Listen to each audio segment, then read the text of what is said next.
Nice. Are you serious? I didn't know you were into. Finally, a quick setup with Raditz. Trying to recreate the scene where he knocks out Goku before he kidnaps Gohan. All balance, man. Any second I breathe too hard in this shit, my all come falling down. But yeah, bouncing a bit of light, a little light to illuminate the front. And real quick, something really simple. Alright, on to the next. Getting around to the final setup of my little photo shoot for Raditz. Um, Final thoughts, the grip still stands, man. The figure didn't really get better for me after these shots. It serves its purpose, it completes the whole in the collection when it comes to SHF Dragon Ball. I am not proud that I got the SDCC version, so I paid a little more, I believe, but still better than aftermarket for this figure and just an eBay or Mercari or wherever. But overall, just not the greatest figure, but it serves its purpose. The one saving grace of this SDCC Raditz is pretty much that little Gohan, man. Being a little bit of a shield for Dragon Ball, I think that Gohan definitely makes up for the whole figure, in my opinion. So I'm not too mad about it, man. And got this boy on there with some stick attack. So, yep, that was a setup. That Gohan is so fun, man. On to the next.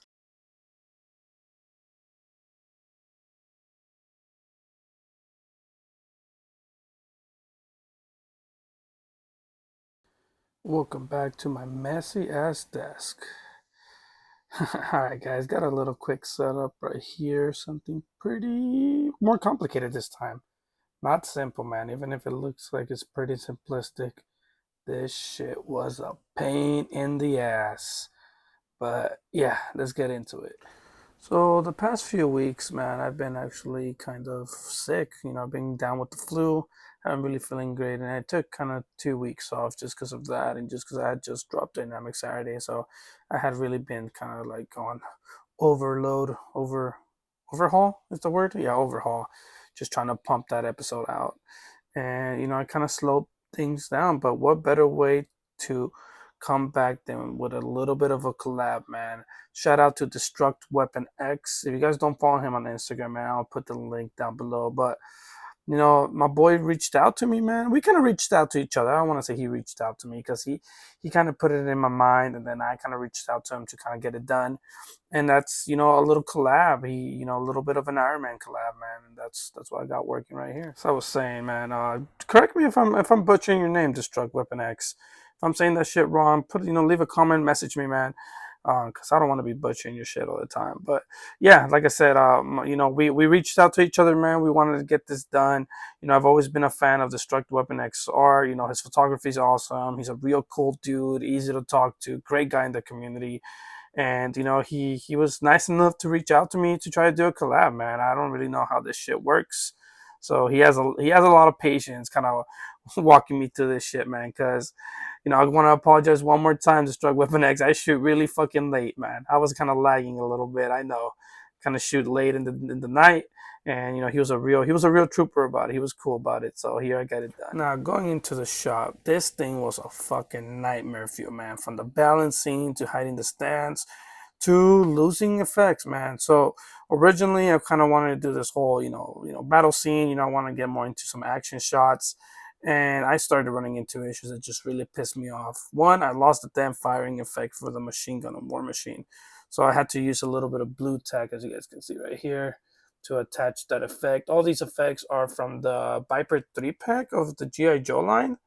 Those gladly fit like really nicely into the front canyon, and then just kind of finding the right angles, man, to make it look really really nice, really cool. Another thing that was really kind of added to the feel, man, is I was trying to add something on this left side to kind of not make it just to cover that empty space, that dead space they call it, man. And I would try adding missiles being shot from this, effects, debris, everything I could, man, and nothing seemed right. It was just as in kind of like lighting the same way as the whole shot. It wasn't aesthetically correct, and it was just a lot of shit, man. That sometimes when you're shooting, you guys who do toy photography, you guys know But sometimes you just need to walk away and try another day. Or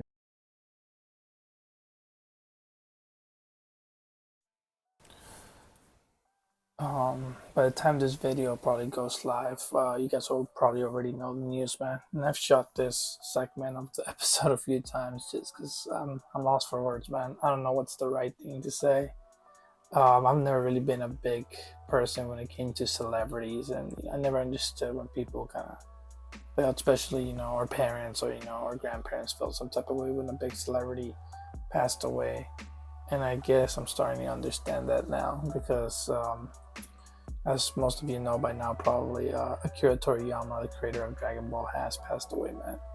And I didn't want to, take too long talking about this in this segment just because I don't want to make it something sad, but I did want to pay my respects to him and my condolences to his family. And I kind of wanted to talk about, just the impact that Dragon Ball had on me real quick. I won't dwell on this too long, but I just kind of wanted to, reference that. I guess I just want to say, what Dragon Ball meant to me, man, and how much Akira Toriyama really influenced me. Not only as, collecting, man, because I started my collection really when I was young. My love for figures really came from Dragon Ball and kind of being able to collect those statues. Practically, there were statues, man, like only like 4 or 5 points of articulation, like what was it, 1/6 figures that they had out there. And pretty much, I guess I just wanted to kind of say thank you to him, man, because in a way, I think I owe him a lot. You know, I have a lot of fond memories. I guess is what I'm trying to say. Thanks to Dragon Ball, man. Not just not just because of my collection, but overall fond memories. Fond memories of spending with my older brother, man. So much quality time, and it's kind of hard to really bond with an older brother when he's 5 years older than you.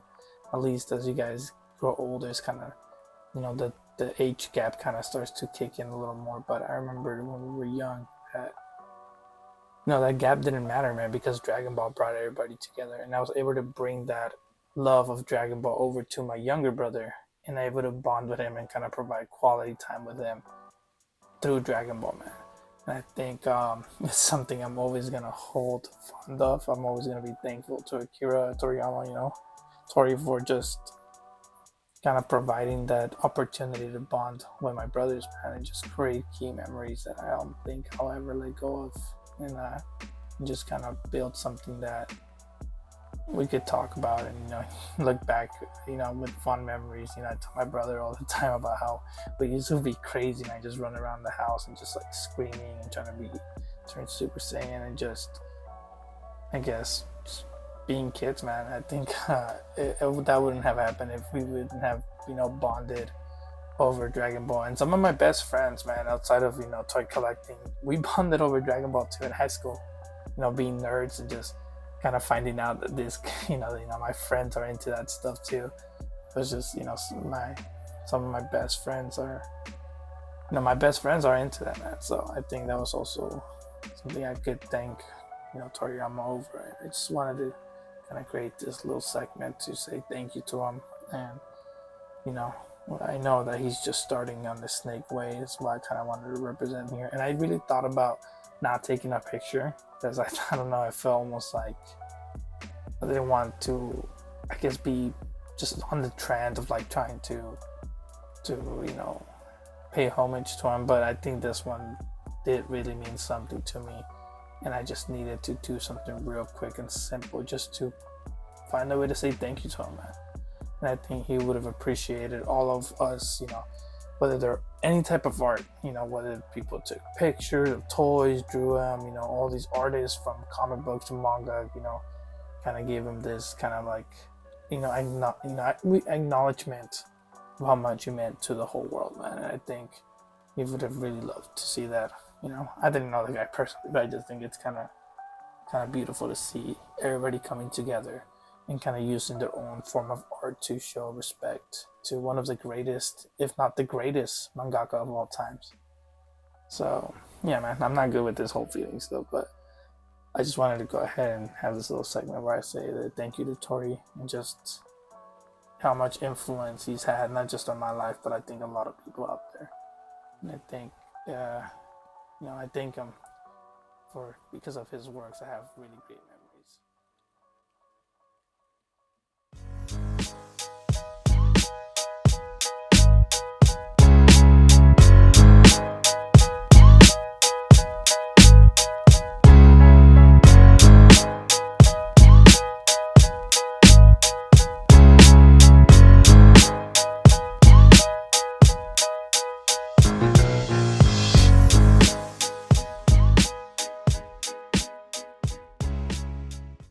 Quick update, guys. I just sold these two to a local guy named Daniel. If you're watching this, shout out to you, Daniel. So yeah, man, I'm actually gonna get the 2.0 version of Mando, so I'll be getting rid of my old version right here. And you already know I got the new shit for Vader. Yeah, that's it. Real quick update. Let's get it going.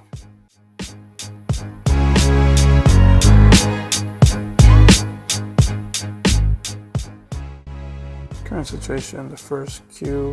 A little bit of a saying to sell. Saga display right here. Added that Raditz in there. Have the new Goku back there, updating the display slowly. So I just realized I actually erased my little overview I had for Raditz. So real quick bootleg one right here. Figure is alright, man. I needed him in the collection, as I mentioned before. I'd have him.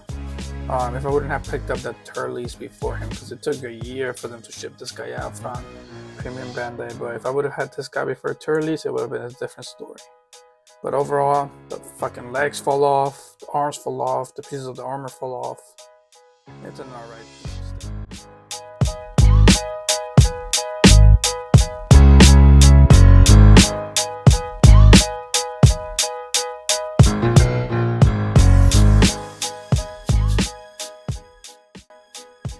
Absolutely hate this figure. You guys have no idea with how much passion I hate this thing. But here we are, doing a quick setup. Making the impossible possible, baby. Getting into a little bit more dynamic stuff right here.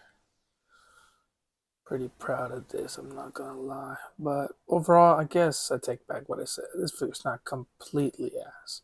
It's able to hold its sword pretty good when you pose it, and it doesn't look half bad. So yeah, that's what we're working with, guys. A little more work, a little more progress to the complete. Finally coming around and finishing this setup. Overall, final thoughts on the figure, still horrible. I mean, I can make it look nice, posing it makes it look nice, the sculpt is nice, but the overall quality control, him just falling apart all the time, like, I think like 2 parts broke on me. This thing is just the biggest disappointment for me of 2024, man. It's from a franchise I would put up there with Dragon Ball, just in my top animes of all time. And, I love the Berserk, I love this anime, I love the manga. And I think that they really shitted the bed with this one. But, I mean, what else can I say? Just, it's a horrible figure overall. But, with a few decent posing, putting some time into it, you can make it look pretty nice, I guess. But yep, this is the setup. Shout out to Cerebral Deep. He actually kind of gave me the pointers on using yellow lights, man. I was using white lights originally, and it kind of just didn't seem right. So shout out to Deep, helping me with that setup with the yellow lights. A little bit of bouncing lights here. Messy desk. You guys already know how it is. A little bit of red hue. We got a good final shot right here. But yeah, by this time I think my live shoot have been up. So if you guys haven't checked that out, go check that out. We opened some cool shit, chill with Cerebral Deep. Like I said, shout out to him. You guys should go follow him. But yeah.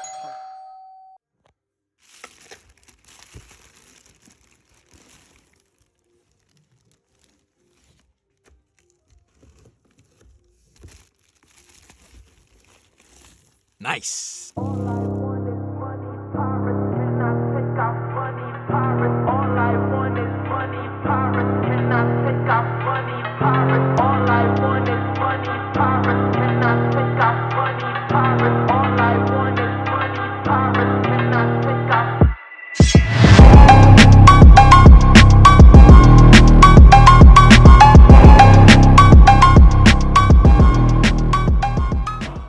So I picked up this Marvel Legends blade, man. I kind of just picked them up on an impulse buy, man. I didn't want to have my, my pile of loot just ship with those effects. My pile of loot had expired, only had those Tamashi effects there, so why the hell not? I've been eyeing this figure for a minute, so why not just add them? It's actually my first legend I have bought in a while, and I would have so much fun with this figure, man. This shit is just mad fun. Did a little bit of modifying, added some trigger fingers actually. I kind of fucked up and cut a little too much into the finger, but it's been a minute since I've modded anything, so still working on that. I've been talking to Deep, and I kind of want to shape the upper shoulder and under the shoulder to get a little more range in the body. But he kind of just advised me to get a whole new figure, man, and just transfer the head over. A little more articulated one, but we'll see. Probably by the time we see him again, I'll probably have modded him by then. Finally getting around to shooting the Hot Toys Darth Vader. What can I say, man? This is definitely a grail piece for me. Now, I do have a few minor gripes with it, as usual. I can't just be fully invested in the figure without having my little gripes. But overall, man, have a little setup, something quick. Definitely enjoying this figure. For those that didn't get to check out the live, man, this is actually my first Hot Toys ever, man. I was pretty excited about this guy. I did an unboxing live with Cerebral Deep. Shout out to him. We kind of kicked it and just did a little unboxing. Go check that out if you haven't, man. But yeah, I picked up the Darth Vader. I've been waiting for him for about a year. The pre-order was about a year. And, he's here. Does not disappoint. Getting a little up close here just because my cameras for my live weren't that great. So you really couldn't capture the full glory of this figure, man. The light up features are great. Like, everything about this guy is just a piece of art, man, and I'm really enjoying this figure. Great little piece, just beautiful, man. Definitely worth every single dollar. Now, the little gripes I do have is pretty much have to do with articulation, man. I know this figure, it's a Hot Toy, it's just not meant for articulation. It's not the main selling point. It is double jointed, which is pretty cool. Double jointed right here. But, and double jointed knees as well. But my issue mainly is with just how it feels, man. It feels really fragile when you articulate it, man. When you move the arm, when you move anything, it just feels like you're forcing the joints a lot. And I just wasn't expecting that from Hot Toys, man. I was expecting a little more quality. I don't know if my expectations were a little too high, but that's kind of my major gripe I really have. Another little issue I have with the figure is the light up features on it. I really don't like that the figure is meant to stay connected at all times and they don't provide you a USB-C cable. So pretty much you're kind of stuck with it connected to pretty much a USB, man, if you want it to be lit up at all times. And even the lightsaber light up feature is not that great.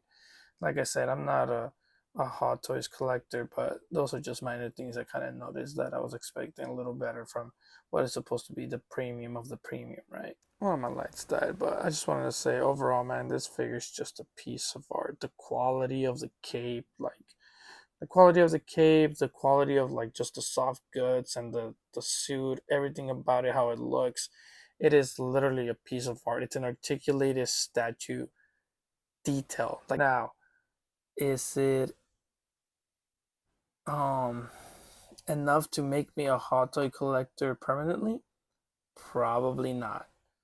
I'm still a fan of just articulation and being playing around and messing around with my figures and just being able to comfortably put them in super dynamic crazy poses and just kind of having a figure in hand.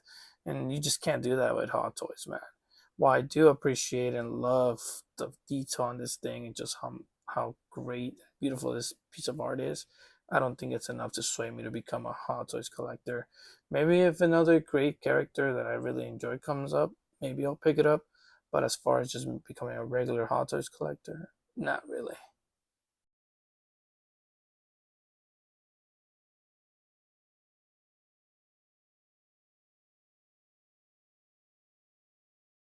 About to head out to the post office real quick. Sold my extra Gohan. Usually I buy doubles of any figure I really want to support, man. I really wanted this Gohan too. I just wanted two of them just in case one of them got fucked up or my extra, anything like that. But eventually, it's just sitting in a box, collecting dust, man, brand new. So I said, fuck it, why not sell it? Get a little bit of extra cash. I think my Gohan still holds up. And yeah, so what do you guys think, man? Let me know. Do you guys usually buy doubles of characters you really like just to make sure that you always have one in case the original gets fucked up or anything? I just want to know what you guys thought on this is. I sometimes do it like this, but eventually I just end up selling shit. But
Nice. real quick, guys, that was actually a package from Hobby Link Japan. I picked up a few things, as you guys saw earlier. I picked up the Mafex Poison Ivy, and I picked up the Rebel Tech Eraser Head, which I still haven't opened yet, man. I still don't have any ideas for any shots just yet, so I have no need to open them. But this guy right here, man, this guy right here, the version 2 of Din Djarin, the Mandalorian. I'm excited, man. Let's get into it. So jumping straight off the bat, man, this guy is not too different from the original version. So this is actually version 2. Quick thoughts on it, man. I'm really enjoying this figure. It's an overall update over the original that I had. As you guys saw earlier, I did get rid of that guy. I sold him because I knew I would be getting this guy in. And I don't know, man. It's the body's not too different, so the articulation is not really updated at all, but just the overall design choices that they made for this guy has 100% in my opinion improved from the original version, man. Some of this thing is just, like the little gauntlets you can go ahead and remove, man. Like those weren't really a thing on the original version.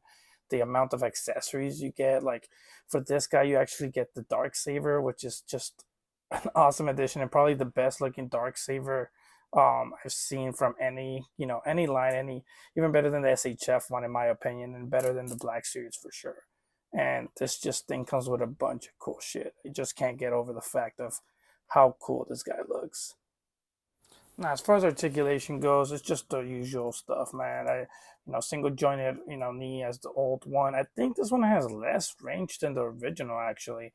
The drop down method is still there, so let me actually remove the Beskar spear real quick so we can do that. So yeah, it has a little bit of the drop down method there. The legs go pretty far forward. The bend is still not the greatest when it comes to that. Practically no ab crunch there, which kind of sucks.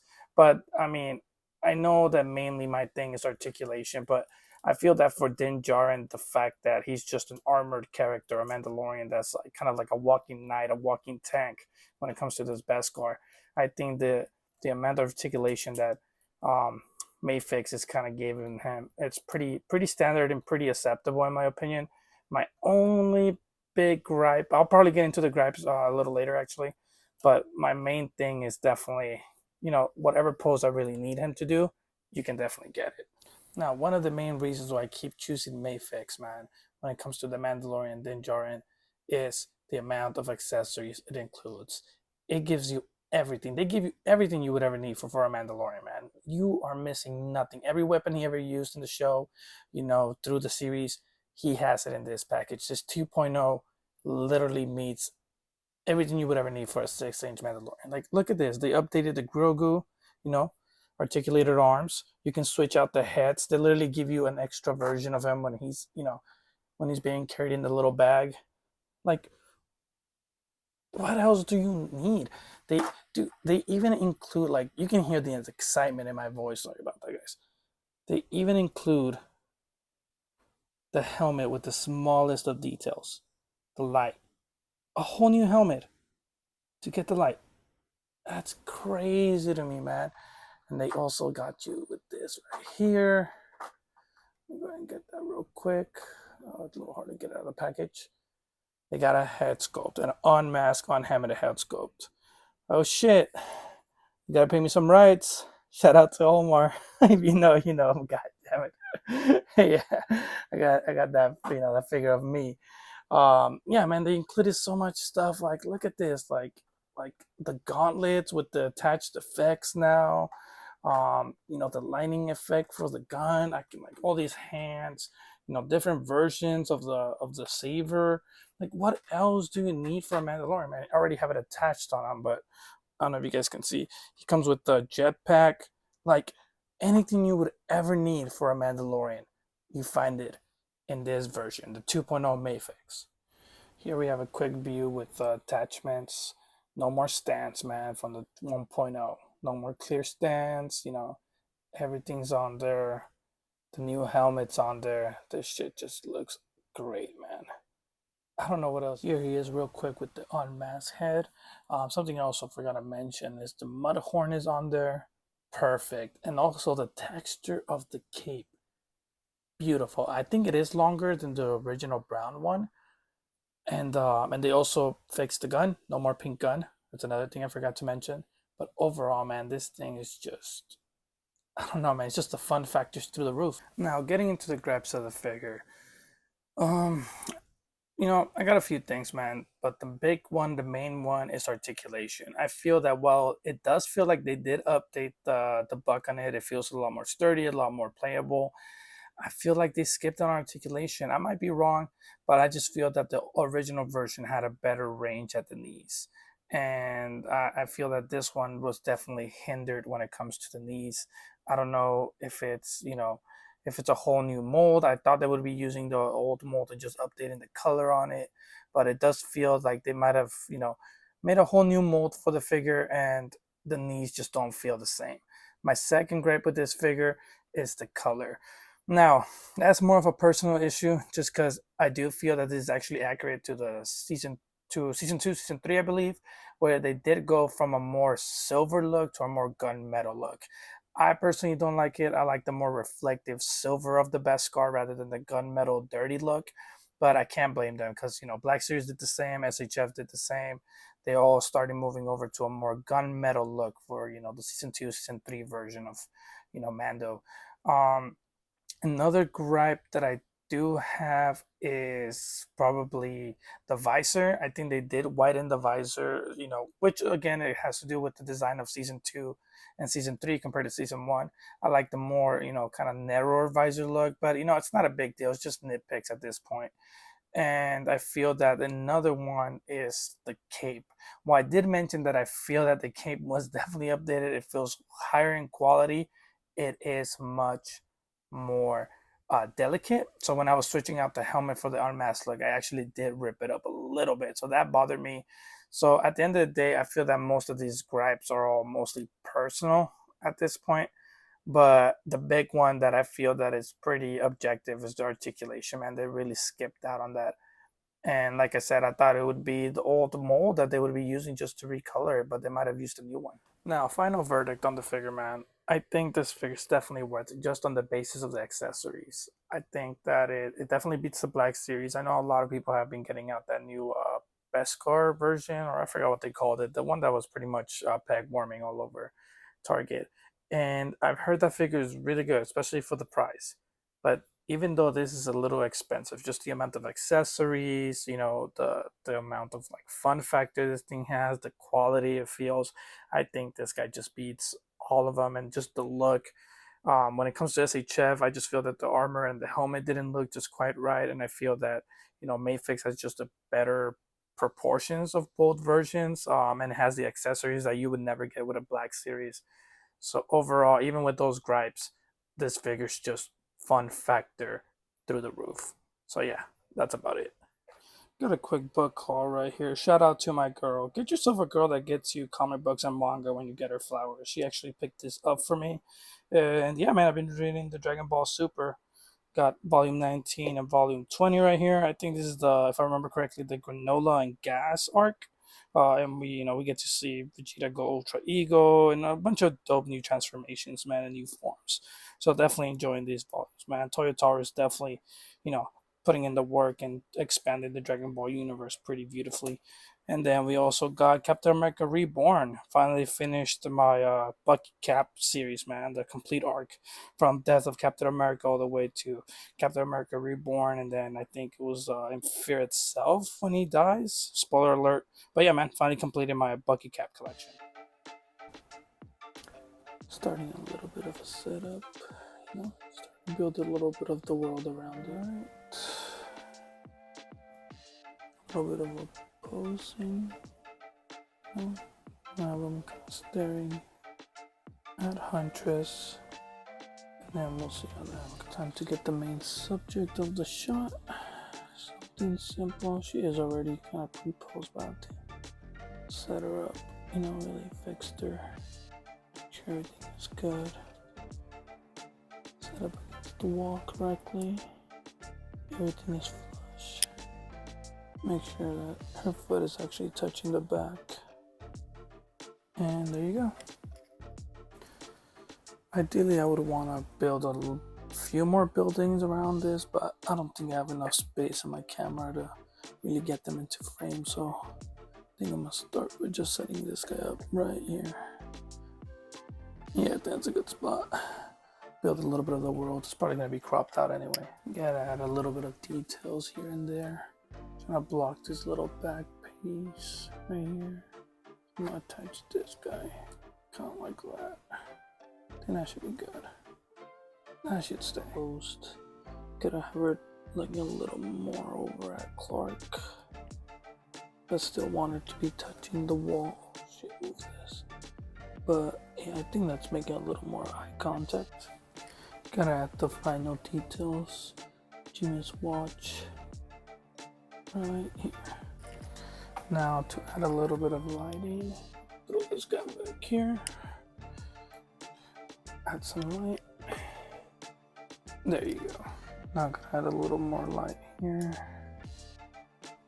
There you go. Put it right here on the side to light up the front a little more. Final touches on the side. My bullet gas light reflecting. Try to get the light to reflect on my face a little more, light it up. But alright guys, real quick, got a pretty simple setup here, man. Trying to represent the little episode from Justice League Unlimited, actually called Questioning Authority or Question Authority. One and two, man. It's one the episode where pretty much Superman helps Huntress to try to break out Question out of Catman's, and this kind of a scene straight from the episode. But yeah, man, something simple, something I wanted to shoot for a while, and here we are. Real quick, shout out to Omar, man. If you guys haven't checked it out, he has a channel called Real Figures where he goes over the news. Probably the most fun channel when it comes to figure news, man. It's just always a blast over there. You guys go check it out. So, I was actually talking to Omar, and a few people have also asked me how do I choose figures, man? Just because most of us collectors, we have so many figures, especially toy photographers, we don't really, sometimes we just feel a little overwhelmed about what we want to shoot. We forget to shoot stuff, vice versa, whatever. So there's actually a few factors I kind of go over when it comes to shooting stuff. I have mentioned it before in my other episodes, maybe I can't remember too well, but a lot of it has to do with inspiration, right? What's inspiring me at the moment? What am I shooting? What am I reading? What am I watching? Anything that can inspire me, man, through the day, kind of, to set up a shot. But one of the main things, if I really boil it down to, is whatever figure I'm messing around with that week. So if I have a figure, just, with a bunch of fun factor, just playing around with the figure while I chill or, watch TV or do whatever stuff on the computer, that's usually how I choose it. And I kind of think like, damn, I really want to shoot this shit this week. So in this case, that was Huntress, man. I was having a blast with her and I kind of decided to shoot her. Now, as far as this figure goes, man, this figure is just so much fun. I feel like a lot of people talk about the the Catwoman. I talked about the Harley Quinn, but I don't see a lot of people talking about this Huntress. Yeah, she's not as good as the Harley Quinn or the Catwoman, but she is still such a fun figure, man. Just an overall fun figure. Great to pose. Mafex killed it with this one, and I was just having a blast posting her around. If I was to have a minor gripe, is maybe the cable, posing wire is not that great. I wish the cape was a little better. It's almost as the old style of that blue Batman rather than the new black suit Batman. But overall, man, as you guys can see, she photographs gorgeously and she just poses amazingly. She might be a little tall for Huntress now that I noticed compared to Superman. But it's not really a big deal. So I got the shot right here real quick. Let's move on. Took down the whole Huntress shot, man. I forgot to talk about something I was pretty interested in, and that's what's holding us back as toy photographers, man. Some people don't feel comfortable with the camera they have, mainly whether it's your camera or the phone camera, or maybe they're posing, lack of props or diodes. For me personally, it's definitely a lack of characters. I think that a lot of my photography is based around storytelling.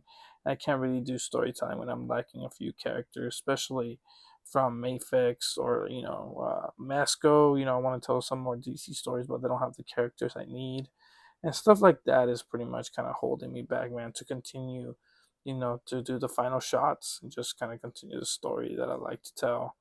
I just wanted to know what's holding you guys back, man. Let me know in the comments. Do you guys feel your posing's not a point? Maybe the camera. What's holding back from doing the perfect shot? All right, guys, it's been another episode of Dynamic Saturday. As I always say, I really appreciate all of you that make it to the end, man. I know this episodes can be long. This one was actually a little longer than I expected and had to cut it into. So I picked up a few more things that I didn't show in this episode, but you should be seeing them in the next one. And I have a few things I'm working on, a few live stuff. That's why I didn't shoot this guy. I'm saving him up for a little thing that I will surprise you guys with. But that's why you guys didn't see any shots with this Mando just yet. But yeah, working for some stuff behind the scenes for a little bit of a live. I might be doing those more regularly, but we'll see about that. And once again, I just want to say, man, this thing is all a hobby, man. This is just a hobby. They're just toys. I do take my free time to set up this video, so I really appreciate all of you having patience. I am a one-man team, a one-man producer. I edit, I do everything myself, and that's why I take a little longer to pump this out. But I am cooking behind the scenes. We're cooking in the lab, setting some stuff up. It's gonna be fun, something brand new, a different way of doing lives, and we're gonna see how it goes. But yeah, stay tuned to that, and I really appreciate you guys. Make sure to subscribe and share if you haven't. I'm trying to grow the channel. So I really appreciate all of you who will share. If you guys share my channel or just subscribe, it means a lot to me. Just working on building that subscriber count. So appreciate you all. Until the next episode.